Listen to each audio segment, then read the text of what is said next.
Here in Africa, you have to make sure that you have time to actually enjoy the places that you're going. What we're trying to protect is the time that you're going to expend in the parks, the time that you're going to allow Africa to reveal in front of you. If you have to pack and unpack every day, even the mind itself is hectic. You're always thinking about what's next. You're just here, not even spending enough time. You're moving on.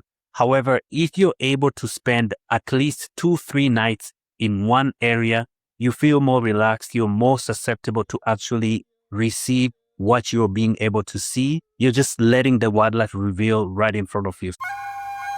You're listening to Safari Scoop, where we take you inside the heart of Africa, one story at a time. I am Baraka. And I am Margaret. Today we are bringing you another quick look into the wildlife moments and magic that makes African safari truly unforgettable. So Baraka, you've been doing this for years and you've seen guests arriving doing everything right and some doing everything wrong. What's one big decision that separates that safari that people rave about and that safari that people quietly don't actually talk about? Absolutely. I've seen both. And quite honestly, the one single differentiator I would say is packing in too much in a very short period of time. I have seen itineraries of people coming in 5 days, 5 different parks. To be honest, on paper, that looks amazing. It really looks amazing because you can tick all the landmarks within that area within a short period of time. However, when it comes to the realism on the ground, it is completely different because at the end of the day, it becomes a glorified transfer. Every single day, morning, you're packing, unpacking. Very, very little time to actually enjoy the game drives. Actually, in Swahili, which you know, there is a saying that says Haraka, Haraka. Haina Baraka. Exactly. Because it has your name.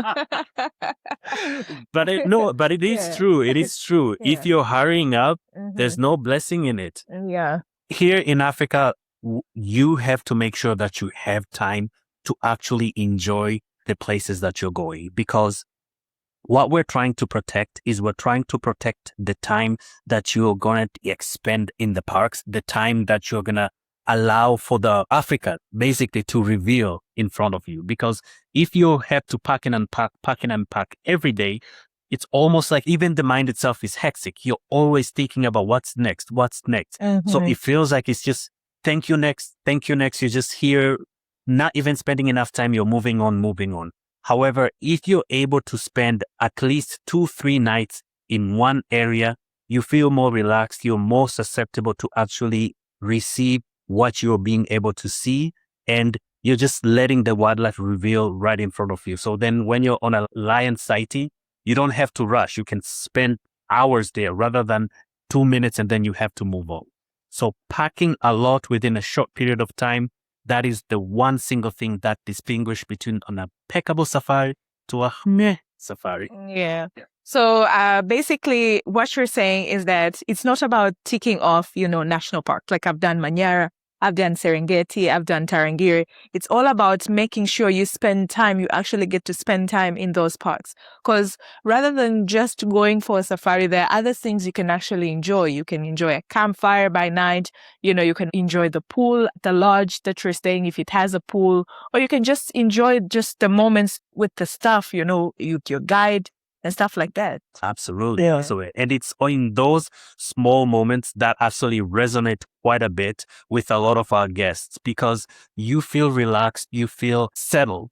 You allow time to get to know even the fellow travelers on the campfire. You have time to even enjoy some amenities that come with your lodge, because if you're packing and unpacking every night, there isn't any time to do that. You get time to enjoy the meals, and believe me not, the meals are impeccable in these lodges. So yeah, absolutely. The more time you have, the more you get to enjoy deeply the safari that you have. And I feel like a safari isn't just a safari. It's a vacation. Absolutely. Let it be a vacation. Don't let it be like a checklist where you tick this, tick that. No. Let it come to you. Let it be a vacation where you're relaxed and you enjoy what you're experiencing. Thanks for joining us on A Safari Scoop.